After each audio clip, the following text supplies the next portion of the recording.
नमस्कार बच्चों। तो आज हम करने वाले हैं क्लास 10 का चैप्टर 6 ट्रायंगल, जिसका नाम है। तो आइए देखते हैं। सबसे पहले देखेंगे कि ट्रायंगल होता क्या है। A triangle is a two dimensional geometric shape with three sides and three angles. एक जो त्रिभुज होता है बच्चों, तीन भुजा और तीन कोनों वाला एक टू डायमेंशनल यानी कि द्विआयामी ज्यामितीय आकार होता है। यह एक फंडामेंटल शेप है, यह एक मौलिक आकार है और इसे सबसे कम भुजाओं वाले बहुभुज के रूप में वर्गीकृत किया गया है, बांटा गया। इसको हम त्रिभुज कहते हैं। जैसे देखिए ए बी सी, ये तीन एंगल हो गया, ये एंगल है, कोण है, और इसके ऊपर ये जो है ये आपका वर्टेक्स है। क्या है? वर्टेक्स, मतलब ये शीर्ष है, शीर्ष, ये वर्टेक्स है, ये शीर्ष है, ये शीर्ष है। ठीक है बच्चों, ये आपका शीर्ष है, वर्टेक्स है, ये शीर्ष है। साइड कितने होते हैं? तीन साइड होते हैं, है ना। ये जैसे मान लो ये बी, तो ये बी साइड हो गया आपका, ए सी साइड हो गया और ये बी सी साइड हो गया। तो ये साइड है, ठीक है।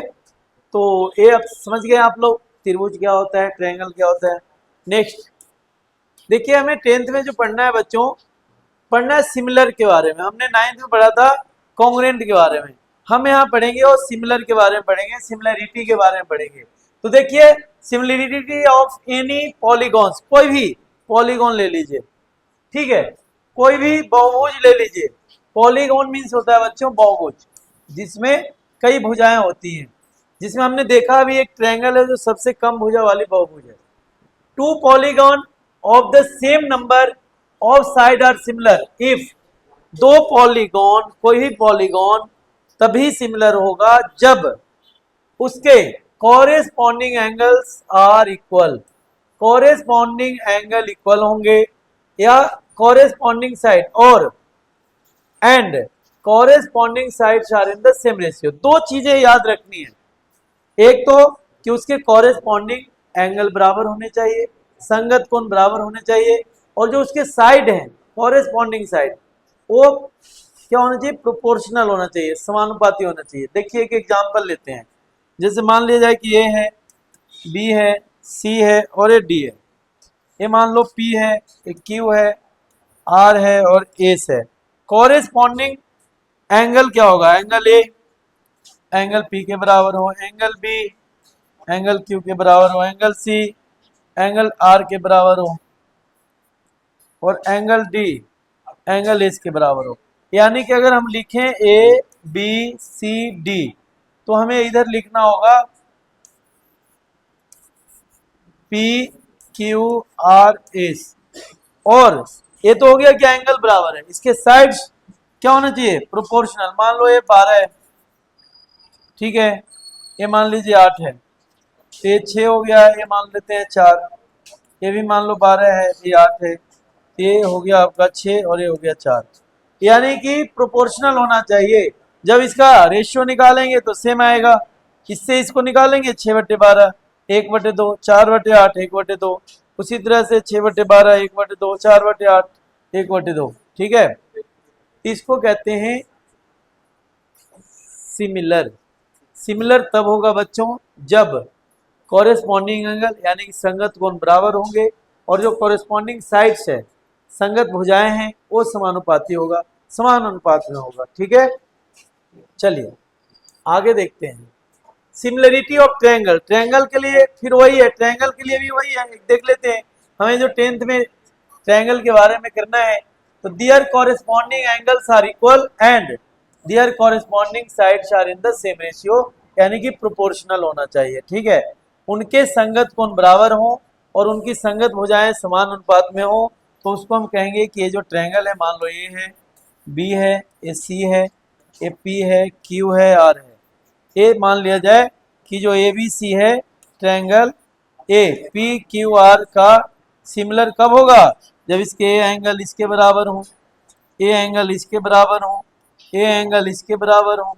ठीक है, और जो साइड्स हैं, ए वाला साइड्स इसके ए साइड का रेशियो इस ये दोनों साइड का रेशियो, ये दोनों साइड का रेशियो सेम हो, सबका सेम रेशियो हो। जैसे मान लिया जाए कि ये है आपका 2, ठीक है, ये 3 है, ये 4 है, 3 2 5 4, ठीक है। तो ये मान लिया जाए कि 2/3 6 हो गया, ये 4/3 12 हो गया, ये 3/3 9 हो गया। तो ये सेम रेशियो में आएगा, सबका रेशियो सेम आएगा 1/3। तो इसको ना सिमिलर होगा, सिमिलर का ये साइन होता है, थोड़ा उड़ता हुआ पंछी की तरह बनाते हैं ऐसे, तो ये सिमिलर के साइन हो गया। ठीक है बच्चों, चलिए आगे देखते हैं। देखो सिमिलर फिगर और कॉन्ग्रुएंट फिगर में थोड़ा अंतर देख लेते हैं बच्चों कि सिमिलर फिगर क्या होता है और कॉन्ग्रुएंट फिगर क्या होता है। ठीक है, two figures having the same shape but not necessarily the same size called similar. Similar में है शेप मिलना चाहिए, साइज इक्वल हो ये कोई जरूरी नहीं है।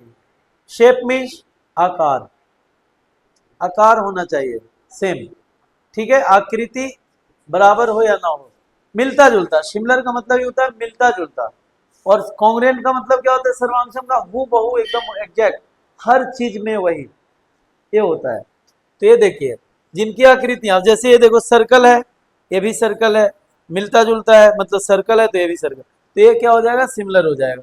उसी तरह से अगर हम यहाँ बात करते हैं बच्चों, अब ये देखो ये दोनों सर्कल सेम साइड है, अगर इसका आर मान लिया आर इसका 4 सेंटीमीटर है तो इसका भी आर 4 सेंटीमीटर है, तो ये हो गया आपका कॉन्ग्रुएंट फिगर। अब बात आती है कि ये जो सिमिलर है, क्या सारे सिमिलर कॉन्ग्रुएंट होंगे? नहीं होंगे, सारे सिमिलर कॉन्ग्रुएंट नहीं होंगे, लेकिन सारे कॉन्ग्रुएंट सिमिलर होंगे, सारे सर्वांगसम सिमिलर होंगे। ठीक है, ये भी याद रखना, यहाँ लिखा हुआ है all congruent figures are similar but the similar figures need not to be congruent. ये कोई जरूरी नहीं है कि जो सिमिलर है वो कॉन्ग्रुएंट हो, जो सर्वांगसम है वो कॉन्ग्रुएंट हो, लेकिन सारे कॉन्ग्रुएंट सिमिलर होंगे, सारे सर्वांगसम होंगे वो सिमिलर होंगे, समरूप होंगे। ठीक है, देखते हैं अब आगे बच्चों। ठीक है बच्चों, तो देखिए हम करेंगे अब 6.1, क्या करना है 6.1 करते हैं, देखते हैं 6.1 क्या है। ठीक है, देखिए 6.1 क्या है, देखिए क्वेश्चन, ऑल सर्कल्स आर, तो जितने भी सर्कल होंगे बच्चों, जितने भी सर्कल होंगे वो क्या होंगे, सिमिलर होंगे। ठीक है, जितने भी सर्कल होंगे वो क्या होंगे, सिमिलर तो होंगे ही होंगे, मतलब हिंदी में सभी वृत्त क्या होते हैं, ये समरूप होना चाहिए, समरूप होते हैं। ठीक है, all squares are, all squares भी सिमिलर होंगे। ठीक है, सारे जो स्क्वायर है, मान लिया जाए कि एक हमने बढ़ा दिया, बड़ा एक बना दिया, तो ये सिमिलर हो सकते हैं, कॉन्ग्रुएंट नहीं हो सकते, तो ये भी सिमिलर होंगे। ठीक है, ये भी समरूप होगा। Next, all triangles are similar, कौन से ट्रायंगल, इक्विलैटरल, जिसके तीनों साइड बराबर होते हैं, समबाहु त्रिभुज, ये छोटा बनाओ या बड़ा दिखेंगे एक जैसे ही, इसीलिए क्या होंगे, ये आपका आंसर होगा इक्विलैटरल ट्रायंगल, यानी कि समबाहु त्रिभुज। Two polygons of the same number of sides are similar, कहता है कि दो polygons same number of sides, मतलब सेम हो, जैसे 3 साइड का हो या 4 साइड का हो, are similar if there corresponding angles, तो अभी हमने पढ़ा था कि उसके दो बहुभुज जो है समरूप तभी होंगे जब उनके संगत कोण क्या होंगे, बराबर, तो ये वाला आंसर आ जाएगा। हाँ, ये बराबर होंगे, इक्वल होगा, और दूसरे में देयर कॉरेस्पॉन्डिंग साइड्स, अभी हमने पढ़ा कि उसके जो कॉरेस्पॉन्डिंग साइड्स होते हैं वो अनुपातिक, समानुपातिक होते हैं, अनुपातिक होते हैं, है ना। ठीक है जी, चलिए नेक्स्ट इसका क्वेश्चन देखते हैं, और है 6.1 का दूसरा क्वेश्चन है, give two different example of pairs of, कौन सा पेयर है बच्चों, ये देखिए पहला तो है सिमिलर पेयर, सिमिलर फिगर, तो सिमिलर मतलब समरूप, तो समरूप कैसे होंगे, मान लिया जाए कि हमने एक स्क्वायर लिया तो ऐसा ही एक बना देंगे, या एक सर्कल लिया तो एक बड़ा सर्कल बना देंगे। Non similar figure, non similar, जैसे मान लिया जाए कि यह स्क्वायर है, ये हो गया, ठीक है, आपका एक ट्रायंगल बना दीजिए एक, ये नॉन सिमिलर, यानी कि ये मिलता जुलता नहीं है, ठीक है, असमान है, ये समरूप नहीं है। नेक्स्ट, चलिए क्वेश्चन नंबर 3, ये कहता है बच्चों क्वेश्चन नंबर 3 कि क्या ये जो दिया हुआ है दो फिगर, इसमें एक चीज छुटा हुआ है, 90 डिग्री दिया हुआ है, तो आप देखेंगे कि इसका चेक करते हैं कि निम्नलिखित चतुर्भुज समरूप है कि नहीं है, सिमिलर है कि नहीं है।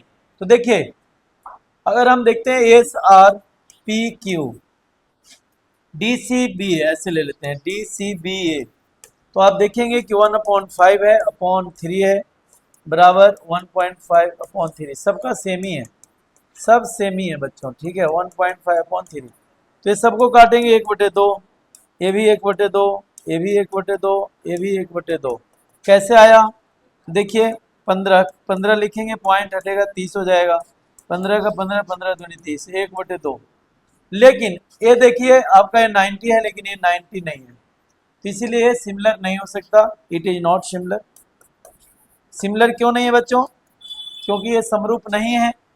क्यों नहीं है समरूप?